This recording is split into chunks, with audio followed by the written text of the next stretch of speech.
Hi guys, welcome to my YouTube channel. Today we are gonna learn how you would roll a cone, how to roll henna cone. This is a cone that you will end up with eventually. Nice and slender cones. These are very comfortable to work with. You can go for hours with this and will not feel any pain. Just for comparison, this is the store-bought cones that you have. It's very fat and bulky. You might feel that this holds a lot of product, and I have covered it in paper because I don't want to mention any manufacturer. You might feel that it holds a lot of product, but it is not so. With these slender cones, because it mimics a pencil or pen, it's very comfortable for the whole posture. You can write or draw with this for hours. And this part, it is not really heavy once you fill the cone, so it is very comfortable for you basically. But if you hold this cone, this chunky part is going to weigh you down throughout the process, and especially it is going to hurt in the thumb and in the index finger.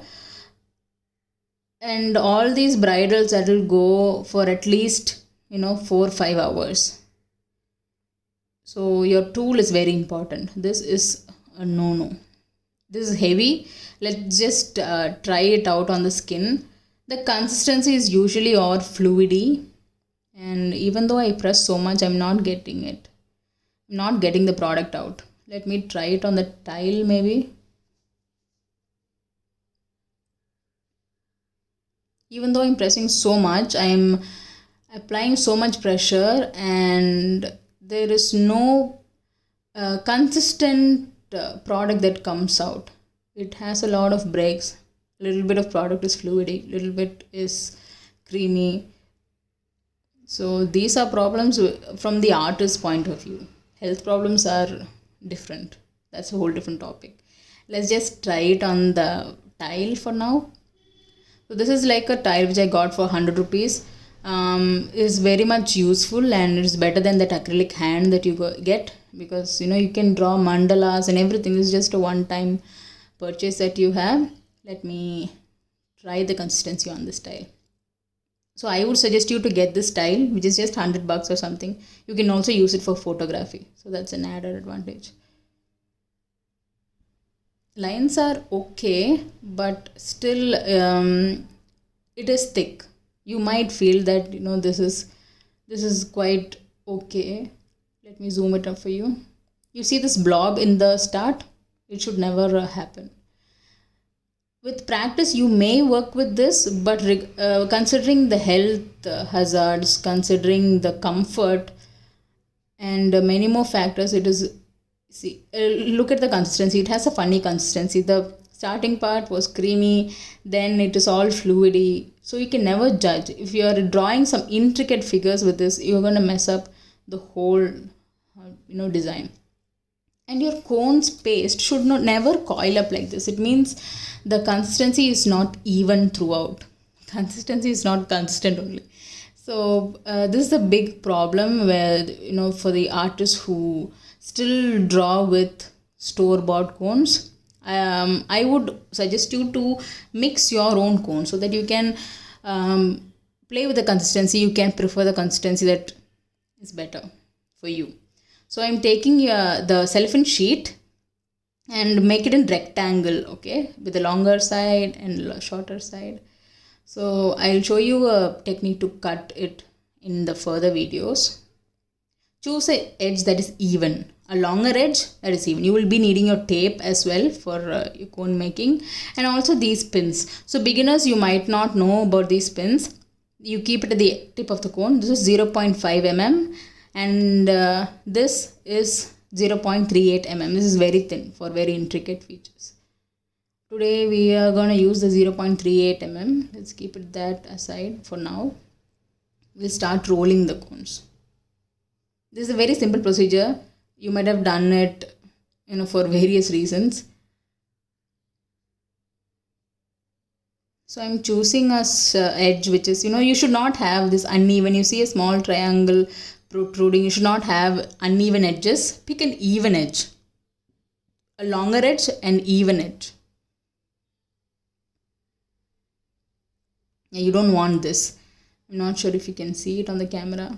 Let me get a background for you. My hands are so bad, God.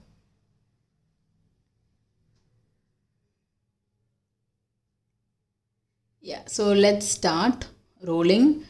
So consider these 2 points and roll somewhere in the 3/4. So I'm just for your reference, you can find the middle point, midpoint, and then you can roll a little bit past the midpoint, so that you will be here. The tip of the cone should be at the 3/4 of the cellophane sheet.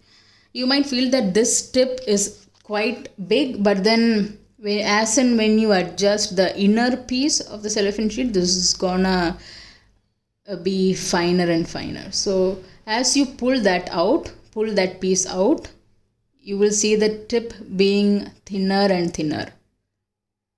So yeah, you can adjust the tip like this. You can go all the way and close the whole tip, or you can approximately have a tip.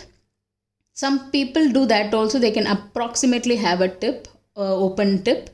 So that's called open tip cones, or if you go all the way, that is called closed tip cones. You can also place a pin here at the opening so that you will have an even opening, and it's just a matter of sticking the protruding pieces here. So once you're happy with the hole, you might do it neatly, because if you're not neat, then if your tool is not proper, then midway it might just break off. So I'm inserting the pin. I always like it with the pin, because the tip will be very even and clean, while if you eyeball it and do it the approximate way, it might not be that good. So yeah, I'm happy. This pin should be tight, it should not come out, so place it that way. Yeah, do you see a small triangle here? I'm using the tape as background only. So can you see a small triangle here? Yeah, that is a tip that you should tape it inside.